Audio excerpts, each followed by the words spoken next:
নমস্কার বন্ধুরা, আমি শ্রী গল্পগুচ্ছ চ্যানেলে তোমাদের সবাইকে স্বাগত। আজকে তোমাদের পড়ে শোনাবো দুটি সবুজ মন। শুরু করছি দুটি সবুজ মন। রেজাল্ট হাতে নিয়ে এগিয়ে এলো অনিন্দিতা। মা, আমি এবারে ফার্স্ট হয়েছি। অনিন্দিতা ওর মাকে পিছন থেকে জড়িয়ে ধরে বলে ওঠে। ওর মা রান্নার জন্য সবজি কাটছিল। ঘুরে দাঁড়িয়ে বললে, এভাবেই এগিয়ে যাও মা। অনিন্দিতা ও অপরাজিতা দুই বোন। ওদের বাবা একজন হাই স্কুল টিচার এবং মা একজন প্রাইমারি স্কুল টিচার। তাই স্বভাবতই ওদের বাড়িতে পড়াশোনার চর্চাটা খুব হয়েই থাকে। দাদু ঠাকুমা ওর নেই, তাই ওরা দু বোনই বাবা মায়ের আদরটাই বেশি পেয়েছে। ওদের দুই বোনের মধ্যে 2 বছরের ছোট বড় হওয়ায় বোনের সম্পর্ক কম আর বন্ধুত্বের সম্পর্ক ওদের মধ্যে বেশি। অনিন্দিতাকে সন্ধ্যেবেলা ওর বাবা এসে জানালো ইংলিশের জন্য নতুন টিচার দেখেছে। এতদিন অনিন্দিতা ও অপরাজিতাকে ওদের বাবাই পড়াতো, কিন্তু এখন ওর বাবার মনে হয় অনিন্দিতার একজন ইংলিশ টিচারের কাছে পড়তে যাওয়া দরকার। অনিন্দিতার কথাটা শুনে একটু বুকটা ধড়ফড় করতে লাগলো, কারণ এর আগে অনিন্দিতা কোথাও বাইরে পড়তে যায়নি, শুধু স্কুলেই যায়। কদিন পর অনিন্দিতার নতুন ক্লাস আরম্ভ হলো। আজকে থেকে ও ওই নতুন স্যারের কাছে টিউশন নিতে যাবে। ওর বাবা অনিন্দিতাকে টিউশন স্যারের কাছে পৌঁছে দিল। অনিন্দিতা এই প্রথম কোনো ব্যাচের মধ্যে পড়ায় এই প্রথম অচেনা ছেলে অচেনা মেয়ে দেখে ওর বুকটা কেমন ঠিক ঠিক করতে লাগলো। স্যারের কাছে মোট 15 জন পড়তো। কিছুদিন পর আস্তে আস্তে অনিন্দিতার সঙ্গে চৈতালি, টিয়া ও সৌগতর সাথে ভালো বন্ধুত্ব হয়ে গেল। আর যার সাথে একদম বন্ধুত্ব জমল না সে সৌরভ।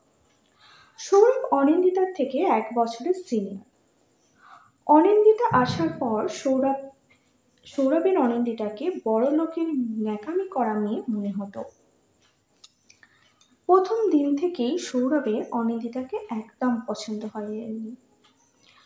সৌরভের অনিন্দিতার দিকে এভাবে বিরক্তিভাবে তাকানোটা আর ও কাছে থাকলে দূরে উঠে চলে যাওয়া থেকে অনিন্দিতাও বুঝতে পারে সৌরভ তাকে মোটেই পছন্দ করে না।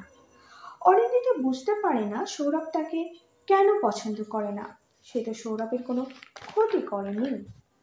আজ অনিন্দিতা স্যারের কাছে পড়তে গিয়ে কিছুটা লেখার পর লক্ষ্য করে তার পেনের কালি শেষ হয়ে আসছে। সে আজ এক্সট্রা পেনও আনেনি। অনিন্দিতা বলে ওঠে, কারো কাছে এক্সট্রা পেন হবে? কথাটা শুনে সৌরভই তাকে প্রথম পেনটা বাড়িয়ে দেয়। সৌরভ পেন দিচ্ছে দেখে অনিন্দিতা একটু অবাক হয়ে পেনটা ওর থেকে নেয়। এরপর অনিন্দিতা ও সৌরভের মধ্যে টুকটাক কথাবার্তা শুরু হয়। এভাবে কথা বলতে বলতে সৌরভ অনিন্দিতাকে পছন্দ করতে শুরু করে, আর অনিন্দিতার মনেও সৌরভের জন্য কোথাও একটা ভালো লাগা তৈরি হয়। অনিন্দিতা পড়াশোনার পাশাপাশি খুব ভালো নাচ করতে পারত। ও ওর বাবা বোনের সাথে বিভিন্ন অনুষ্ঠানে যেত, কখনো একা বা কখনো ওর বোনের সাথে একসাথে স্টেজে ডান্স পারফর্ম করত। অনিন্দিতা নিজের ভালো লাগা থেকে পড়ার শেষে সৌরভকে জানাতো তার কোথায় কখন প্রোগ্রাম আছে। সৌরভও জানতে পেরে ওর বন্ধুদেরকে নিয়ে অনিন্দিতার প্রোগ্রাম দেখতে আসত। এরপর অনিন্দিতা যখন পড়তে যেত তখন সৌরভের ওর পারফরমেন্স কেমন লেগেছে জানার জন্য কৌতূহল হয়ে থাকতো। পড়ার শেষে সৌরভও জানাতো। এভাবে 1.5 বছর কেটে যায়। সৌরভ অনিন্দিতাকে জানায় যে অনিন্দিতাকে সে ভালোবেসে ফেলেছে। অনিন্দিতাকে সে মোটেও পছন্দ করতো না প্রথম দিকে, কিন্তু আস্তে আস্তে অনিন্দিতাকেই সে ভালোবেসে ফেলেছে। অনিন্দিতা মনে মনে সৌরভকে পছন্দ করলেও অনিন্দিতা জানায়, সামনে তো আমার মাধ্যমিক, আগে এক্সামটা দিয়ে দিই, তারপর না হয় আমরা কোনো সম্পর্কে এগোবো। এরপর অনিন্দিতা মাধ্যমিক দেয় ও ভালো রেজাল্ট করে। অনিন্দিতা ও সৌরভের মধ্যে সম্পর্কটা আরো গভীর হয়ে ওঠে। এবার অনিন্দিতা হাই স্কুলে অ্যাডমিশন নেয়। সৌরভ ওইদিকে উচ্চ মাধ্যমিক দেবে। অনিন্দিতা নতুন স্কুলে ভর্তি হয় এবং 11-12 কোয়েট স্কুলে অনিন্দিতা পুরনো স্কুল ছেড়ে যে নতুন স্কুলে ভর্তি হয় সেটা শুধু নয়, অনিন্দিতা পুরানো স্কুলে কোনো বন্ধুই তার এই নতুন স্কুলে ভর্তি হয় না, কারণ পুরানো স্কুলটা ছিল তার বাবা যে স্কুলে চাকরি করতো সেটা, আর নতুন স্কুল তার বাড়ির কাছাকাছি। তাই অনিন্দিতা নতুন স্কুলে নতুন ক্লাসে সব ক্লাসমেটদের থেকে একা একা ফিল করত। কয়েকদিন যেতে অনিন্দিতা লক্ষ্য করে তাকে ঘিরে নতুন ক্লাসে সবাই প্রায় ফিস ফিস করে কিসব কথাবার্তা বলে। অনিন্দিতা এলেই সবাই চুপ হয়ে যায়। অনিন্দিতা আরো কিছুদিন পর বুঝতে পারে ওদেরই ক্লাসে মৈনাক ওকে নাকি ভালোবাসে। ও যখনই কথাটা ওই ক্লাসের এক মেয়ের মুখ থেকে শুনলো, সরাসরি মৈনাকের কাছে গিয়ে বলল, কি শুনছিস সব? তুই আমাকে ভালোবাসিস? অনিন্দিতা আসলে সৌরভকে কিছু জানেনি। ও সৌরভকে ভালো লাগতো, কিন্তু ও ওর পড়াশোনাটাকেই বেশি প্রায়োরিটি দেয়। মৈনাকও বলে, হ্যাঁ, যেদিন তোমাকে প্রথম ডান্স পারফর্ম করতে দেখি সেদিন থেকেই তোমাকে ভালোবাসি। অনিন্দিতা কিছুতেই বুঝতে পারে না, একদিনের দেখায় কে কি করে কাকে ভালোবাসতে পারে। সৌরভও তাকে ভালোবাসে, কিন্তু সে সেটা অনেকদিন কথাবার্তা বলে আস্তে আস্তে তাকে ভালোবেসেছে। তাই মৈনাকের ভালোবাসাটা অনিন্দিতার কাছে ভীষণ ন্যাকামো মনে হয়। অনিন্দিতা জেনে গেছে দেখে মৈনাকও এবার নানাভাবে অনিন্দিতাকে ইমপ্রেস করতে শুরু করে, কিন্তু এতে অনিন্দিতা খুব বিরক্ত হতো। সৌরভ এদিকে অনিন্দিতাকে ফোন করে অনিন্দিতার সাথে সম্পর্কের কথা জানতে চায়। অনিন্দিতা হ্যাঁ বলতে গেলেই ওর মৈনাকের কথা মনে পড়ে যেত, তাই ও কিছু বলতে পারতো না। মৈনাককেও পছন্দ করতো না, কিন্তু মৈনাকের ওর প্রতি ওই পাগলামো করাটা, ক্লাস চলাকালীন ওর দিকে হাঁ করে তাকিয়ে থাকা, ক্লাসে সবার সামনে চিৎকার করে ওকে ভালোবাসার কথা জানানো, সবই অনিন্দিতাকে মৈনাকের উপর দুর্বল করে তুলছিল। একদিকে ছিল মৈনাক, যে অনিন্দিতাকে ছাড়া আর কিছুই বুঝতো না, আর একদিকে ছিল সৌরভ, যার কাছে বন্ধু, খেলা, পরিবার, কেরিয়ার আর অনিন্দিতার সমান গুরুত্ব ছিল। এভাবে আস্তে আস্তে অনিন্দিতা মৈনাকের প্রতি দুর্বল হয়ে পড়ছিল। সৌরভের সঙ্গে কথা বলা কমিয়ে দিতে শুরু করে দিল। মৈনাকের পাগলামিগুলো ওর ভালো লাগতে শুরু করে দিল। এইভাবে একটা বছর আরো কেটে গেল। মৈনাক অনিন্দিতাকে সবসময় আগলে রাখলেও অনিন্দিতা ওর সাথে ভালো বন্ধুর মতোই ব্যবহার করত। অনিন্দিতা মৈনাককে বলতো, আমি তোকে ভালো না বাসলে কি করবি? মৈনাক বলতো, একদিন না একদিন ঠিকই বাসবি। এরপর অনিন্দিতা একদমই সৌরভের ফোন আর রিসিভ করতো না। সৌরভও বুঝতে পারলো অনিন্দিতাকে তাকে কোনোদিনই ভালোবাসেনি, তাই সেও আর অনিন্দিতাকে আর প্রায়োরিটি দিতে চাইল না। একদিন মৈনাক ও তার বন্ধু সাইকেলে আসছিল।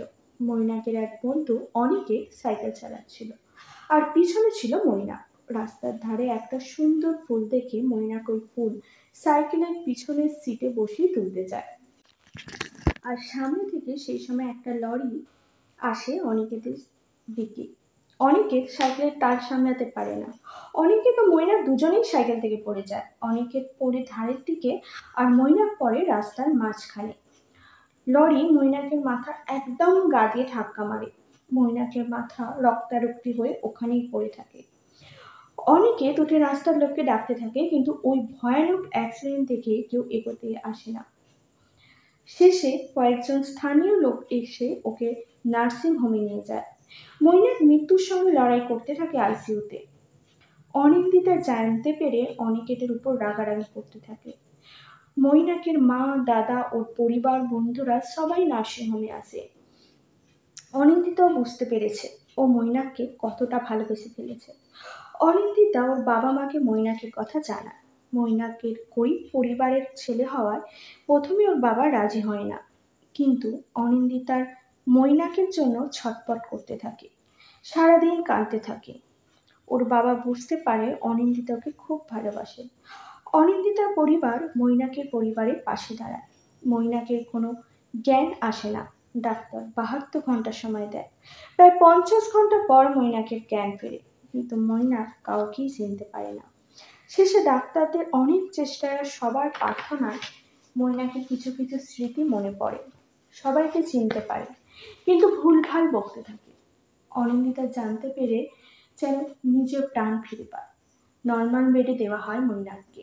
দীর্ঘ 32 দিন লড়াইয়ের পর মৈনাককে ছুটি দেওয়া হয়। ঘরে আসে মৈনাক।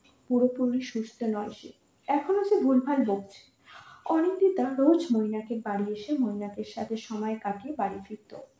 3 বছর সময় লাগে মৈনাকের পুরোপুরি সুস্থ হতে। পর ওদের জীবনে আরো সমস্যা আসে। কখনো মৈনাকের চাকরি পেতে অসুবিধা হয়, তো কখনো মৈনাকের বৌদি অনিন্দিতাকে মানতে অসুবিধা হয়। যেহেতু মৈনাকের বৌদি একজন হাউসওয়াইফ আর অনিন্দিতা একজন বিএসসি নার্স, তাই মৈনাকের বৌদির অনিন্দিতাকে মানতে একটু অসুবিধা হচ্ছিল। কিন্তু মৈনাক ওর পরিবারকে ছাড়তে রাজি নয়। মৈনাক এখন বেসরকারি কোম্পানিতে কর্মরত, আর অনিন্দিতা একজন বিএসসি নার্স। 12 বছর পর আজ অনিন্দিতা ও মৈনাকের ভালোবাসা পরিণতি পাচ্ছে শুভ বিবাহের মাধ্যমে। তো এখানেই শেষ হলো গল্পটি। শুনে তোমাদের কেমন লাগলো নিচে কমেন্ট করে অবশ্যই জানিও।